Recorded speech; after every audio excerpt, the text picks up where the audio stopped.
to the Dawgs podcast with your hosts, Blake Reneker, Justin Charles, and Josh All. What's up, Browns fans? Welcome back to another episode of the Dawgs podcast. Josh All alone with you guys here on a Wednesday doing the midweek update. Just wanting to dive into some more stats from the game on Sunday. I mean, we haven't been able to do this all season. I have not been able to do a midweek update where I get to dive into exciting stats. We've only had one win the entire season before now, and even that one wasn't very impressive. It was a ho-hum. We managed to beat the lowly Jacksonville Jaguars type of situation. This was the first exciting game for the Browns all season. It took 8 weeks to get here, but we're here, and it's good stuff to talk about. And I really want to break down, there's a lot of discussion, and this is what I'll tell you guys real quick about social media before we dive into the content. I have come to the understanding, which maybe you guys will say, oh, Josh, you're a little late adopter on this because we already knew this.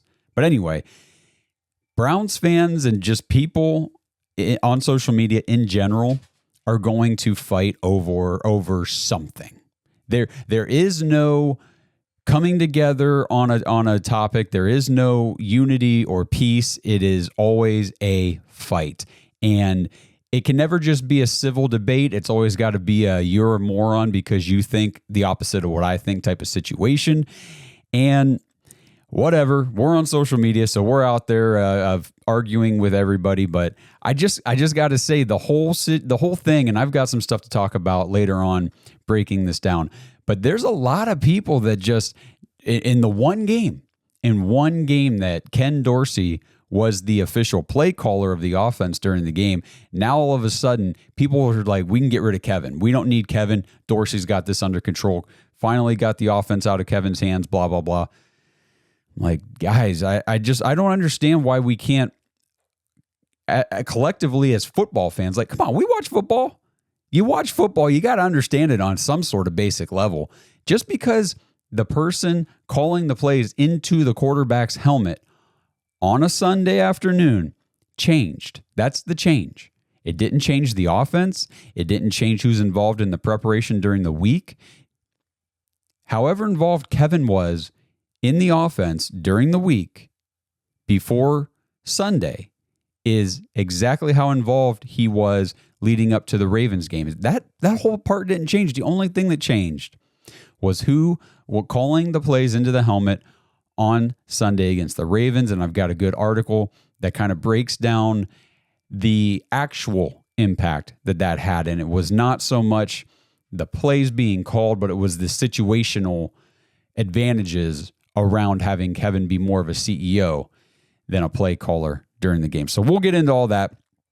Again, if you guys are watching this on YouTube, please subscribe to the channel. We've got a lot of viewers because I can look at the analytics, a lot of you guys out there watching the show on a regular basis or semi-regular basis aren't actually subscribed to the channel. It's free. It doesn't cost you anything. Just tap the subscribe button and then tap the notification bell so you don't miss anything new. We've got big things coming out the rest of the season. We're going to have a live stream event, as long as all the technology situation goes well, Saturday night at the Grindstone Tap House up in Berea. We're going to do the Berea Browns Backers Bash.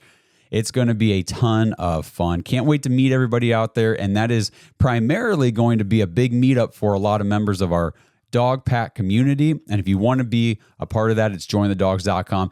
Get into the Patreon, sync up with the private Discord. We're doing our Discord Dog Pack preview episode tomorrow night in that Discord server for the preview against the Chargers. So again, jointhedawgs.com, become an official Dog Pack member. So real quick, I posted this on Twitter yesterday because I saw a couple other accounts posting around the number of Browns quarterbacks who have thrown for 300 plus yards in a game and how many times they did it under Kevin Stefanski. And so I wanted to kind of jump on this topic, but I wanted to go even further than just the three, because I've talked in the past, a 300-yard game does not a great quarterback make, right? That is not the only signifier of, well, this is a good quarterback or he had a good game. But there are other stat milestones to look at that we can break down. So this is what I posted. Just wanted to go over the numbers with you guys watching or listening on audio. So quarterbacks with 300-plus yard games under Kevin Stefanski. Deshaun Watson had 19 starts, 0 games over 300 yards. Joe Flacco, 6 starts, 5 games. Jameis Winston, obviously 1 start, 1 game over 300 yards. So Joe Flacco was at 83%. Jameis obviously at the 100. We'll see what he does this week against the Chargers' tough defense. But I wanted to break it down even further. So I went back and looked at Jacoby Brissett. Jacoby Brissett had 11 starts, only had 1 game over 300 yards. Baker Mayfield, 32 starts with Kevin Stefanski, only 4 games with over 300 yards. So the 300-yard thing, that is just, talk about it all the time. It's a tough mark for quarterbacks to hit. It really is in the NFL. I mean, defenses, the average to above average to great defenses at least, they're not letting quarterbacks just pile up yards against them. I mean, the Ravens are a good defense overall and historically, but their passing defense is not great. That is where you can eat them alive. We talked about that in the preview episode last week, and it's what the Browns did. So I broke it down even further. I said, so what about quarterbacks with 200-plus yard games? Because a 200-yard game, that's kind of the expectation for a quarterback in the NFL. You want your quarterback. We talk, I mean, when I say we, like football, the NFL industry standard, when you talk about adequate, competent quarterback play, it's kind of the 202. Can your quarterback go out there and average 200 yards and 2 touchdowns a game? If your quarterback can average that, it doesn't mean obviously you want your quarterback to have the big games where it's 300, hey, maybe a 400-yard game, 3-4 touchdown game, that kind of stuff. But you want to minimize the games where your quarterback is under 200 yards and maybe only 1 or maybe even 0 touchdowns in that game. So 202 is kind of that threshold of that's what you want your quarterback to be able to do on average to be competent and give you a chance to win. So 200-plus yard games under Kevin Stefanski. Deshaun Watson, 19 starts, only 6 games over 200 yards. That's 32%. Joe Flacco, 6 starts, all 6 games were over 200. Jameis Winston, 1 start, that 1 game obviously over 200. Jacoby Brissett, 11 starts, 10 of the 11 were over 200, 91%. So Jacoby Brissett was not a 300-yard passer, but whenever he was leading the team, we were still a heavy run team with Nick Chubb and Kareem Hunt and all that stuff. So Brissett, like I said, 91%. Baker Mayfield, 32 starts, 20 of those were over 200. So that's 63%. So if you look at the numbers, 63, 91, 100, and 100 were the 4 quarterbacks under Kevin Stefanski, the 4 main starters. Deshaun Watson, just 32% of his starts. So not good at all. So I went even further. I said, okay, well, what about those multi-touchdown games? I just talked about the 202. So how many games did these quarterbacks start and throw 2 or more touchdowns? Deshaun Watson, 19 starts, only 5 of the games did he throw 2 or more touchdowns. That's 26%. Joe Flacco, 6 starts, 5 of them he threw 2+ touchdowns, 83%. Jameis Winston, obviously the 1-for-1, 100%. Jacoby Brissett only did it twice in 11 starts at 18%. So he's the only one on this list lower than Deshaun Watson. Baker Mayfield, 32 starts, 16 games he threw 2+ touchdowns, 50%. So I just wanted to break down those numbers and kind of give you guys that idea that 202 threshold, obviously it all came from this whole, the 300+ yard passer concept going around Twitter, but it just kind of goes to show that Kevin Stefanski has been able to run a successful offense with the Cleveland Browns as long as he's got competent quarterback play. We've said it a lot, and these numbers just kind of go back and prove it. And it's just, we're not trying to like pile on and bash Deshaun Watson. Obviously, we came into this season super high on him, thinking that what we saw from him last year could be expanded upon. He could continue to grow in this offensive system. It was this new offensive system was designed around him. Yada, yada, yada. Y'all know the story. Didn't work. Not going to work. That ship has definitely sailed. All right. So before I start talking about some of these Jameis Winston stats that I wanted to dive a little deeper into that we didn't get into too much on Monday night's live show, I just want to play this side-by-side clip. This is the 2 pregame speeches from Jameis Winston. The first one's in the tunnel before they come out on the field, and this one cracks me up. And then the second one is out on the field before the game starts. So go ahead, watch these, and we'll talk about it after. Opportunities come once in a lifetime. And with those opportunities, we have to make the most of it. Every one of us have an individual responsibility to go out there and fight for each other. Represent the names on your back, represents the names that's on your helmet. Well, we don't got no decal. So represent the Browns, all right? One play at a time, all right? Together. All right, here we go. 7-0-3. 1, 2, 3, family. Let's get it. I believe. Me too. I believe. Me too. I believe. Come on. I believe. I believe. Listen, eyes have not seen, ears have not heard what the Lord got for the Cleveland Browns. Come on. Okay? We don't have to see instant gratification. We don't have to see something good happen to us. We gotta believe. Yes, sir. We gotta have that unwavering faith. Come on. I got that. Come on. All right. You got one opportunity. You got one opportunity. Yeah. Something, man. And I believe in my crew. Who with me? I want you to go. Family on three, family on three. 1, 2, 3, family. Believe.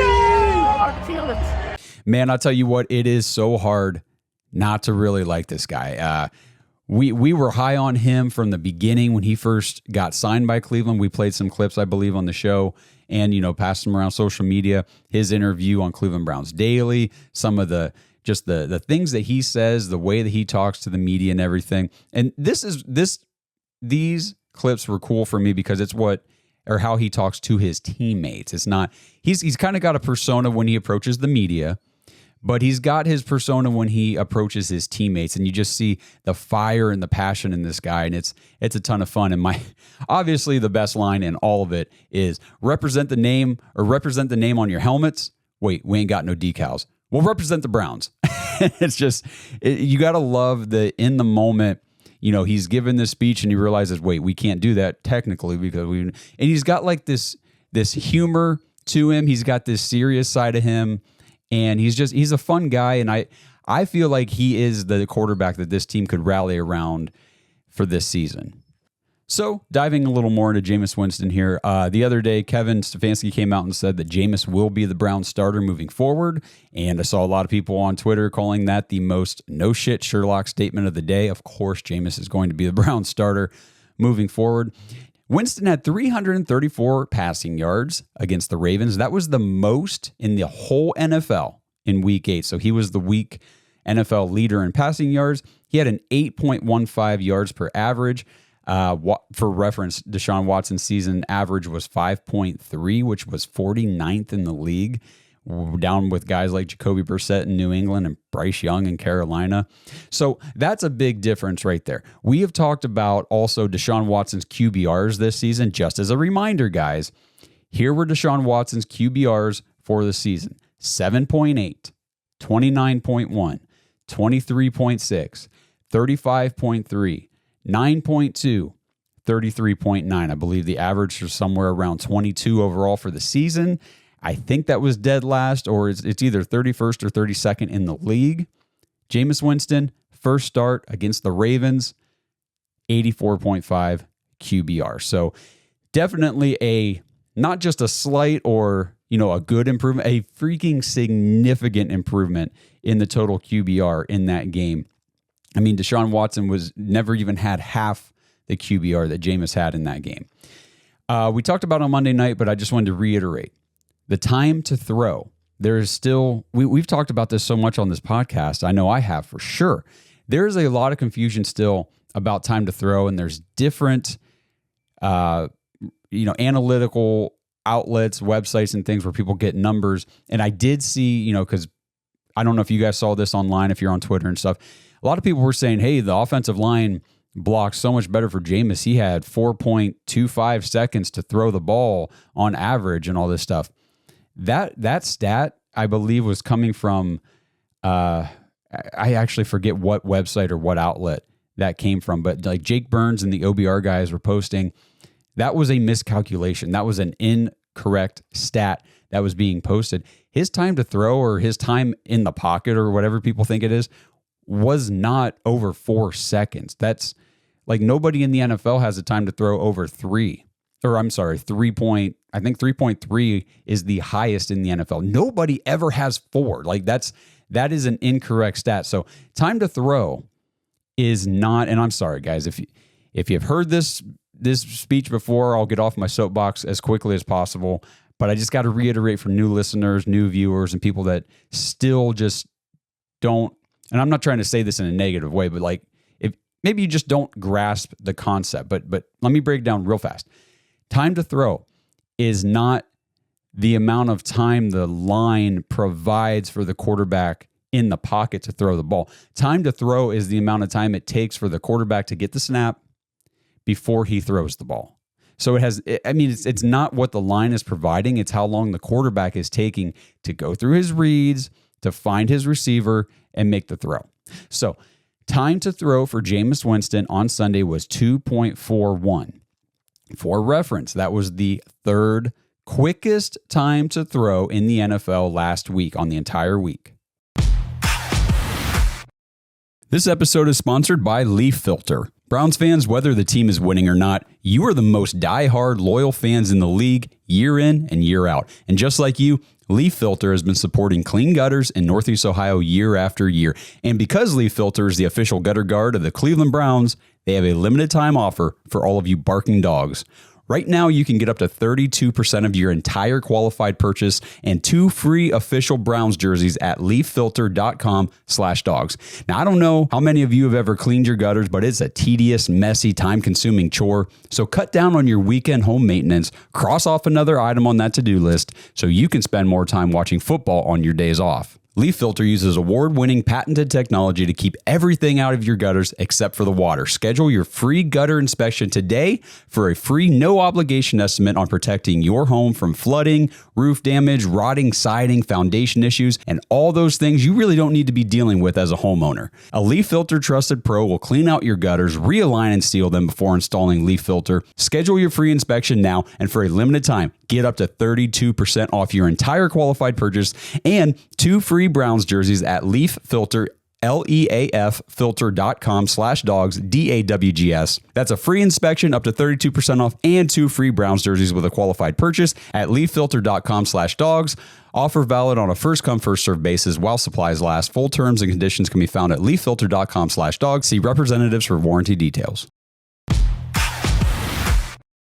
And don't mind if you guys hear like heavy panting and breathing in the background of this. My dog is over here he's having himself a morning. He is having it. We found 2 kittens outside over the weekend. So we've got them in the house trying to get them back to health and everything. My stepson is in love with the one. So anyway, they're driving the dog absolutely bonkers. But ignore that if you can hear it. Anyway, back to the time to throw. So Deshaun Watson's season average was 3.05.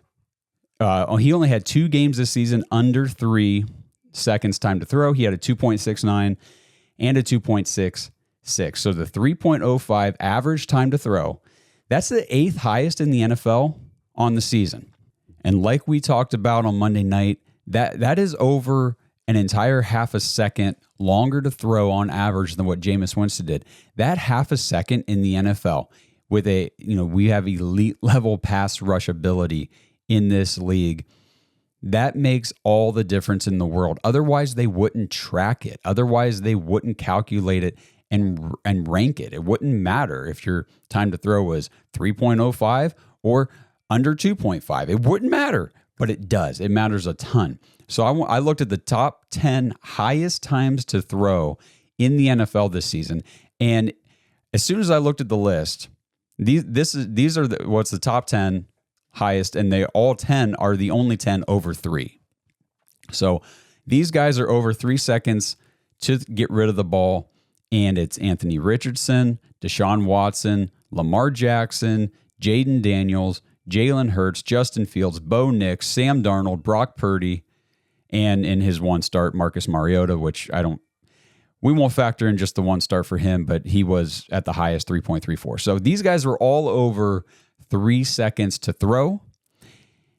What did they all have in common? As soon as I saw this list, I'm like, oh, they're all mobile, rushing, playmaking quarterbacks. Richardson, Jackson, Daniels, Hurts, Fields, Nix. These guys all put up big rushing yards pretty often for their teams. The only guys that stood out on this list that really aren't those prolific rushing quarterbacks, Brock Purdy and Sam Darnold. And I got to tell you guys, I've seen a couple 49ers games this year. Brock Purdy, he's not playing at MVP level like he was last year. This dude is holding onto the ball a lot. And it's why that, other than Mariota, which we'll just disregard, Brock Purdy has the highest time to throw on average in the entire NFL this season at 3.23. But, these other guys, they're looking to extend plays, and that's what, leads to a higher time. I mean, Lamar Jackson's time to throw against the Browns, I'd have to look it up to see what it was. It was well over 3. But if you watch the game, you see he drops back, he'll move left, he'll move right, he'll move back a little further, he'll step up, he'll run this way, and then all of a sudden, because he's looking, he's going to run. He holds the ball forever on a lot of plays. And that's why, though. That's his play style. But the thing with Deshaun Watson having this high time to throw, the dude just is not the athlete at 29 years old that he was when he was 24. And now coming off of the Achilles injury, I just don't ever see that playmaking, dual threat kind of quarterback come back into play for Deshaun Watson if he ever takes another NFL snap, which if you guys watch the show, you know we're pretty negative on that. We don't think that's really ever going to happen. But Deshaun, again, was averaging 5 sacks per game. So, this game Sunday was very refreshing. Jameis only took 2 sacks against the Ravens, and one of them was a completely unblocked blindside blitz that the guy came off the left side and just railed Jameis instantly. So, really, there was only 1 sack the rest of the game where he was, dropped back in the pocket, and we'll call it a developing sack on Jameis Winston. So that was great to see, and that all goes back to that 2.41 time to throw. He's getting the ball out quick, and like Blake said on Monday night, it's not just catch the ball and throw it as fast as you can. That's not getting the ball out quick. Getting the ball out quick is getting the snap, having already analyzed and the defense pre-snap. You already walk up, you can identify certain things, where the pressures are going to be coming from. You know where your receivers are going to be. You know if you get pressure from this spot, that spot, you're going to throw to this side of the field. You know that if this guy's covered, there's your next progression. Jameis was processing the game so much better than what we've seen so far this season. So we'll talk a little bit more about Jameis toward the end of the show, but I wanted to dive in on the defensive side. Grant Delpit and the defensive backs in this game. I got to say, Grant Delpit, he's quietly having himself a Pro Bowl season. In 7 games, he has 46 tackles, 4 tackle for loss. He's only got 3 missed tackles all season. He has been awesome. His hit stick tackle on Derrick Henry, where he did the, you're too small or whatever, celebration afterwards, whatever you want to call it. That was pretty cool. I mean, he hit him hard, knocked him down. I mean, Delpit is definitely a great player for this defense. In coverage, Delpit's only allowed 14 receptions for 123 yards all season, not just like recently. All season in 7 games, only 14 receptions for 123 yards, no touchdowns allowed from Grant Delpit. I thought that was a very impressive stat so far. Rodney McLeod, he locked down the coverage the other day, just 3 total receptions, 19 yards against the Ravens. He did get a little help from the Sun because he was charged with the coverage on Rashad Bateman when he dropped that kind of wide open deep pass that hit him right in the face mask. Oh my gosh, guys, if you missed that play, go look it up. One of the goofiest looking plays I've ever seen, but I mean, it was clearly impacted by the Sun. Greg Newsome, he did give up a 23-yard play, to Zay Flowers. He did give up the touchdown to Mark Andrews in the end zone, but otherwise, Newsome did have an overall pretty good game. He wasn't getting cooked the entire time like we kind of have seen so far this season, so that was encouraging to see. Denzel Ward, great again. Just the concussion situation is something we got to watch out for. He's definitely not going to play against the Chargers. We get the bye week. I just got to hope he's back for the Saints here in a couple weeks. But sixth concussion. We've seen other guys with their first concussion already this season miss multiple games. So we'll see how things go for Denzel. But he allowed just 1 catch for 11 yards the entire game. It was the touchdown catch to Nelson Aguilar in the end zone. But outside of that play, nobody was getting anything on Denzel Ward. Martin Emerson, 3 for 41. Still not playing up to the standards that he set for himself last season. We expected more from Martin Emerson this year, and it just hasn't come to fruition. But hopefully, as the offense continues to improve, the entire team continues to gain confidence, we start to see better play from all of our defensive players. And just to wrap it up, Juan Thornhill, another guy that I thought had a pretty solid game, only gave up 2 catches for 15 yards. It was a good game for this defense going up against a Ravens team that was just on a tear this season and is one of the best offenses in the entire league. Not just rushing the ball, but they can get it done through the air now too. They've got the most dangerous, electric playmaker at quarterback, and we got the job done. So that was great to see. I want to switch over back now to the offense. Let's talk about the offensive line. It was by far the best game for the offensive line in terms of overall PFF grades. Posick, Conklin, Bitonio were all 74 or higher. Teller was down at a 58.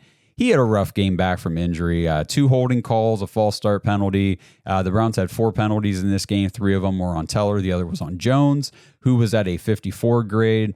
But Jones over at left tackle, I don't think we can really debate. That was without a doubt the best performance at left tackle that the Browns have gotten all season. Now we're talking about guys like James Hudson and Jedrick Wills. But it was encouraging to see. First time Jones has ever played left tackle, and it was the best performance that we've seen on the season. So hopefully things only improve from there. We've got to attribute some of the offensive line success. I mentioned this earlier, but they looked improved. A lot of that is very much helped by that 2.41 time to throw from Jameis Winston. When the quarterback is executing the offense efficiently, it just makes it easier for everybody else to do their jobs. So Baltimore brought pressure on 15 dropbacks. We allowed 10 total pressures. We only gave up 1 sack that was charged to the line. That was on Joel Bitonio. Now, the rate of pressures allowed is a little concerning because it was actually at 67%. We only had 5 plays that the Ravens brought pressure that we didn't allow it to happen. To compare, on the other side of the ball, the Browns brought pressure on 33 dropbacks. We were bringing it all day long, and Baltimore allowed 20 pressures at a 61% rate, meaning the Ravens line, they picked up pressures on 13 attempts compared to the Browns picked it up on just 5. But they also had more opportunities to pick it up because we brought 33 pressures and they only brought 15. So pretty impressive overall, I will say. In the run game, this is interesting. The Browns ran the ball The Browns ran the ball 15 times to the left side of the line, just 6 times to the right. 61 yards picked up on the ground to the left side of the line, just 17 to the right. And it makes me wonder if there were some limitations still from Wyatt Teller coming off of his injury. Again, like I said a little bit ago, not a good game for Teller. The 3 penalties, and maybe the team just was not looking to run the ball too heavily into his direction. But what they were doing against the number 1 run defense in the league, overall, I think it pretty much worked. We were able to at least establish somewhat of a ground game. It wasn't great or anything, but against that defense, I'll take it. So we mentioned this Monday night, and it's been on social media a lot, but is the playoff talk for the Cleveland Browns for real? Like, how delusional are Browns fans? Are we out of our freaking minds? Are we off our rockers? What the hell is wrong with us? We win 1 game against the Ravens, and now all of a sudden we're talking about playoffs? Yeah, kind of. Yeah, we kind of are. Listen, guys, I make no mistake, hear what I'm not saying, or don't hear what I'm not saying. The Browns are a freaking long shot to make the playoffs, and I mean a long shot. Blake said it right the other night. The margin for error for this team to make the playoffs is so small.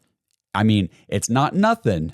It's not like we can't make any errors or any mistakes moving forward, but we can't make very many, guys. Otherwise, it's all done. But we've got the Chargers, Colts, the Bengals, and the Dolphins as the only 4 teams that are ahead of us right now in the AFC standings. We play the Chargers, we play the Bengals, and we play the Dolphins. We should have already beaten the Bengals. Obviously, we didn't, so we can't just say we did and have that count toward our playoff standings. We lost. It is what it is, but it shows that with competent quarterback play, we can beat them. We can go down to Cincinnati here in a few weeks or whenever the next game is. I can't remember if that's the last game of the season or not off the top of my head. But we can go there and we can beat them. The Dolphins defense is so beatable, and I think that obviously as long as we can just minimize big plays against them, and they're coming here to Cleveland in the cold. So that's going to be a different type of game. And of course, we got the Chargers this week. So it all starts this weekend against the Chargers in Cleveland. But that was the only team really that worried me ahead of us in the standings.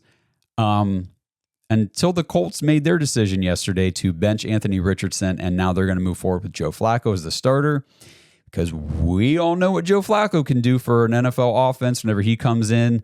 And now the Colts and the Chargers are the two teams now that I'm watching ahead of us in the standings. Like, okay, we got to try to get ahead of these guys.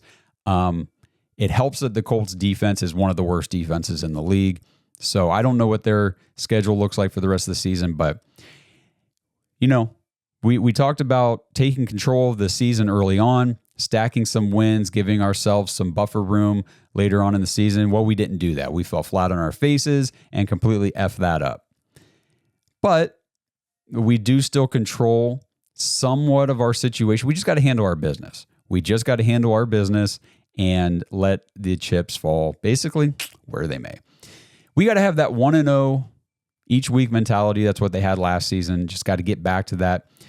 Would I bet on the Cleveland Browns making the playoffs? No, not at this point with just one good game out of 8 on the season. No, that's just not a smart bet. But all we're saying about the playoffs is it is not a mathematical certainty that the Browns cannot make the playoffs. The path, crazy as it sounds with the way this season has gone, still exists somehow, some way, and it at least makes the upcoming weeks more exciting if they continue to win games. We beat the Chargers, go in the bye week, come out, beat the Saints, and then we get to face off against the Steelers at home on Thursday night. We are back to an interesting season in Cleveland. This episode is brought to you by Manly Bands. Dog Pack, if you followed the show for a while, you know that I recently got married. I got my wedding band at Manly Bands. Now, I opted for something a little more simple, so I just got a plain, simple, gold, polished band from Manly Bands, but that's not everybody. And I'm telling you, they've got so many cool different designs and materials available. They've got bands made out of Jack Daniel's whiskey barrels, meteorites, even dinosaur bones. It's so cool. Just head to manlybands.com, check out the selection, see what they have. They've even got build your own bands if you want to make a custom style band for yourself. And right now, use promo code DAWGS, DAWGS, at manlybands.com when you check out, and you'll get 25% off your order. 25% is a big deal. So make sure if you guys are looking for a new wedding band, Blake mentioned last week or two on the show that, he's lost a lot of weight in the last year. And so his wedding band is a little too big for him. So he's thinking about getting a new one. And I told him, I said, just go to Manly Bands, see what they got. And the 25% off your order is such a great deal. You really can't beat it. So at least go check it out, see what they have. They've got some really cool stuff. And again, promo code DAWGS, DAWGS, if you decide to buy one, and you'll get 25% off of that purchase. If you don't know your ring size, you can order a free ring size guide. They'll ship it straight to you. You can punch out the little rings and put them on your finger to see which size fits you best. And then every single band you order comes with a free silicone ring for whenever you want to work out or go swimming or whatever you need a silicone band for. You get one for free shipped with your purchase of a Manly Band from manlybands.com. So check it out. Again, manlybands.com. Use promo code DAWGS for 25% off your order. So finally, I want to read a little bit of this article. Brad Ward for the OBR on their website wrote this about the game the other day. Here's his perspective on the change from Kevin Stefanski to Ken Dorsey in terms of play calling. Like I said at the top of the show, though, I just cannot reiterate this enough. Like, so many people seem to think that now Ken Dorsey is just 100% in charge of the offense, and Kevin is no longer has any hand in it or anything like that. It blows my mind that there are so many people that think all football happens only on Sundays between 1 and 4. Like, again, the responsibilities and the people involved throughout the entire week of preparation has not changed. It's still the same offense we've had all season. But the thing is, now we can actually run more of traditional Kevin Stefanski offensive schemes with Jameis Winston at quarterback than we ever could with Deshaun. And Brad Ward talks about that, and I'm just going to read what he had to say. On Sunday, the Browns offense was a good mix of Stefanski and Dorsey. Despite Dorsey calling the plays, the Browns did run a good portion of an offense that we have seen from Stefanski before, with a nice complement of what we believe Dorsey would bring to the table. They took what they had been doing for Watson and tweaked it for Winston, who can play from under center and in the play action game, which they used 13 times. Winston did a good job identifying pressures from the Ravens defense, stood in the face of pressure, and made the right throws to the available receivers. Stefanski was engaged on the sideline throughout and visibly expressive at the end of the game after the final whistle as he ran across the field yelling in celebration. Now, Brad says, I was skeptical about about them going to Dorsey as a play caller, but the move worked, at least for this week. Streamlining the play calling process was the key reason for the adjustment, and it netted positive results, resulting in just 4 offensive penalties called against the Browns, 2 false starts on Teller, who was back from injury, one hold on Teller and a false start on DeJuan Jones. That was the extent of the damage. There was no illegal shifts or delay of game issues at all. They looked good, and it would be hard to find fault with how they adjusted to their process. I noticed that Stefanski kicked 2 field goals early in the game, which was a typical go-for-it scenario in the past. It makes me wonder if Stefanski's ability to look at game situations on a larger scale than from his typical perspective of a play caller somewhat changed his view of game strategy.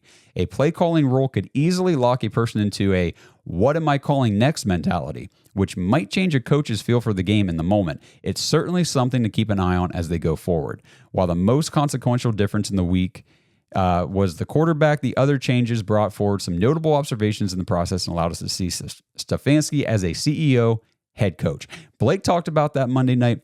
In that CEO role, Kevin was much more engaged in the overall game management. And that's exactly what Brad was saying here. I thought he worded that so well. Again,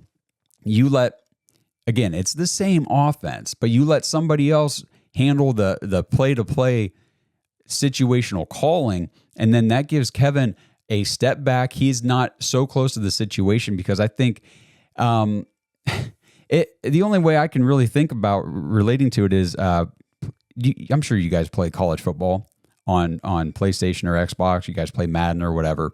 When you're running plays, because obviously you're calling the plays, you're running the plays and everything. I know this is a dumb example, but just bear with me on this. You're calling the plays, you're running the plays, and you had like a 3rd and 2. You had a great play, you threw it to a guy and whatever, he dropped it, or quarterback got hit as he threw and the ball went incomplete, and you're like, oh my gosh, I needed to pick up that first down right there. I had it. I can't believe I did that. And you're frustrated and you're just like, screw it, I'm going for it because I know I'm going to get it on this next one. That is kind of the same mentality that happens when, like he's referring to here with Kevin calling plays. Like you get into that mentality of, well, I'm just going for it. I'm aggressive. I'm picking this up. Screw it. I don't care if we didn't get the 3rd and 2. I'm going forward on 4th and 2, even if it might not be the best decision. It was interesting that Kevin kicked 2 early field goals in this game.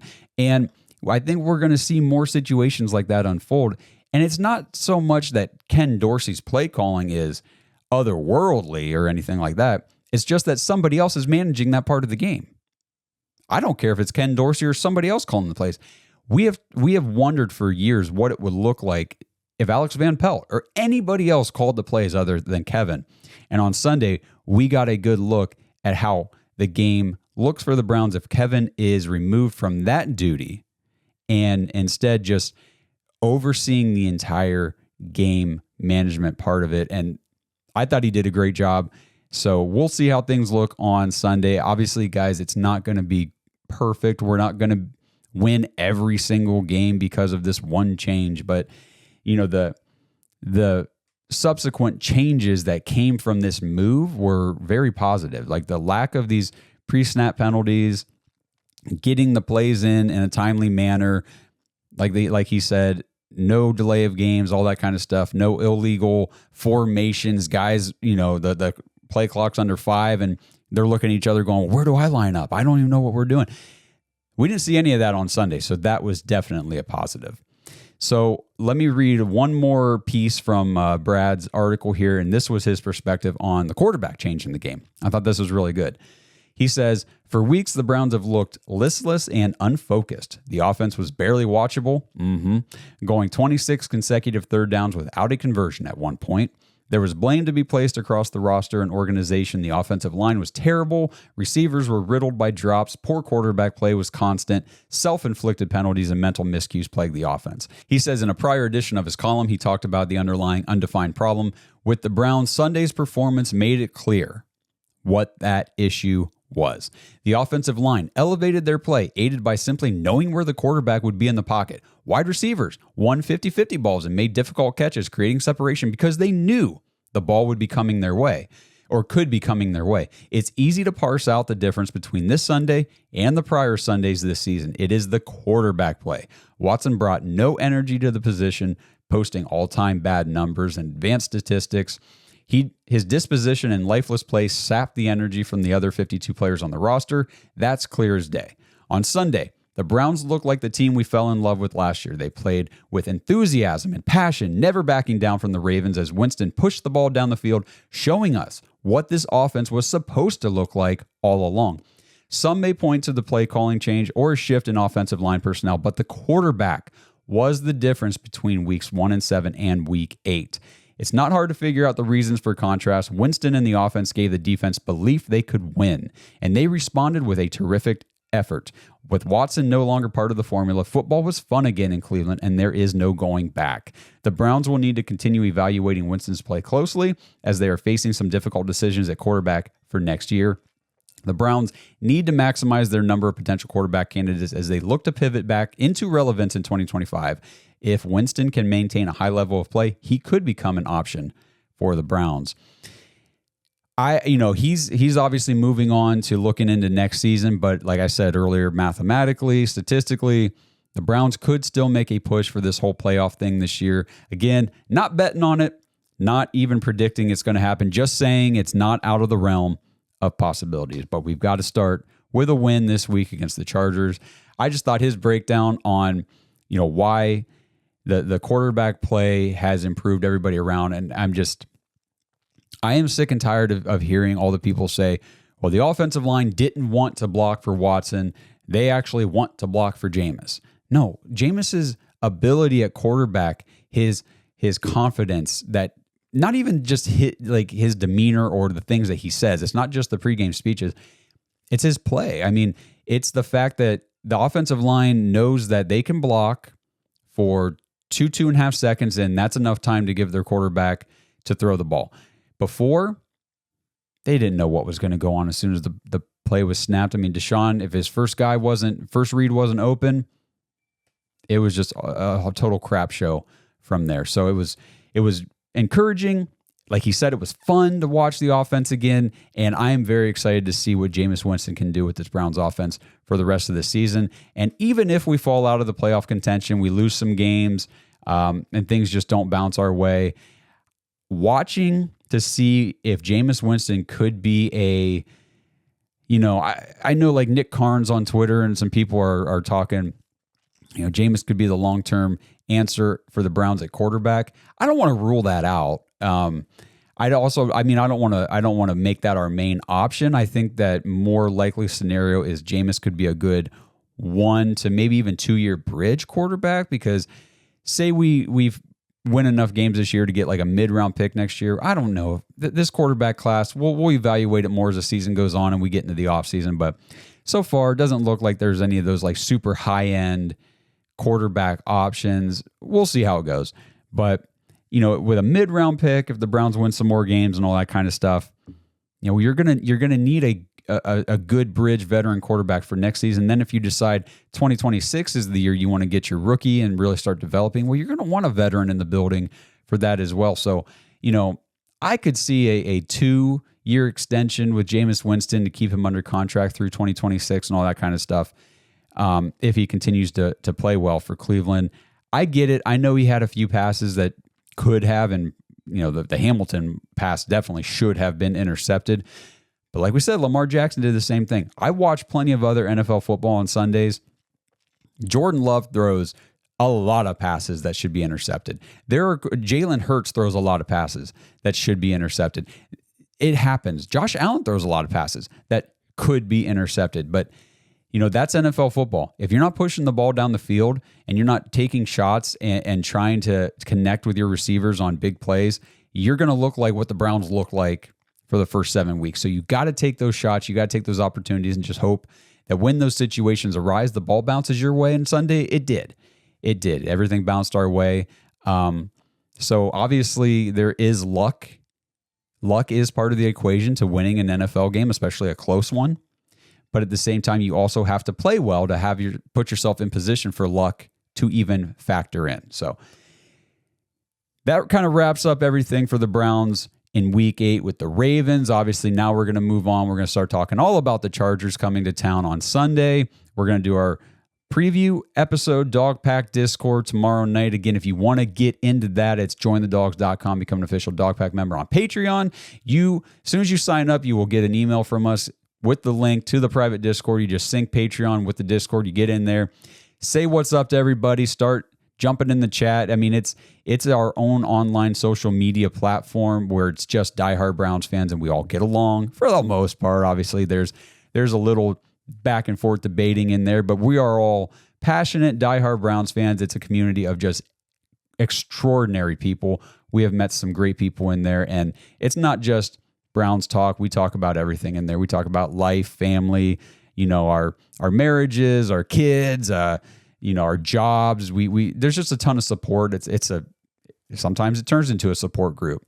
It's just a good place to be. So jointhedawgs.com, get in there, get into the Dog Pack Discord show tomorrow night. Come up on stage, give us your thoughts, ask us your questions, and let's talk about some exciting Browns football. Finally, after the dark cloud of the first 7 weeks is over, and that's not a knock just on Deshaun. It's just a knock on the entire situation of everything. Everything with this team was just dark and doom and gloom for 7 weeks. We're out. We're in to a much brighter pasture, and hopefully it continues Sunday against the Chargers, because I'm going to go up there and it looks like it's going to be a crappy weather day. It looks like it's going to be rainy. So if I'm going to go up there and tough all that crap out, they better come out and perform. So we're hoping for that. If you guys are coming to the meetup on Saturday night, make sure you guys, hit us up in the Discord or on social media. Let us know. We'll look for you. Come say hi. We are going to be broadcasting live from the Berea Browns Backers Bash. So check us out, whether you're able to make it in person or you just want to jump on YouTube or Facebook and catch the live stream. We will be chatting with all of you. So again, keep the positivity, keep the good vibes going for this team, because we finally have them. We, like Blake said Monday night, really didn't think we were going to have too many more victories to speak about. And all of a sudden, it looks like maybe some more could be coming our way. So again, positive vibes, good thoughts, everything for the Browns. We will talk to you guys on the preview show. That'll come out Friday. And until we do, let's go Brownies. Thanks for listening to another episode of the Dawgs Podcast. Make sure you subscribe on YouTube and follow us on Twitter at the Dawgs Podcast. Get your thoughts on the show at thedawgspodcast.com.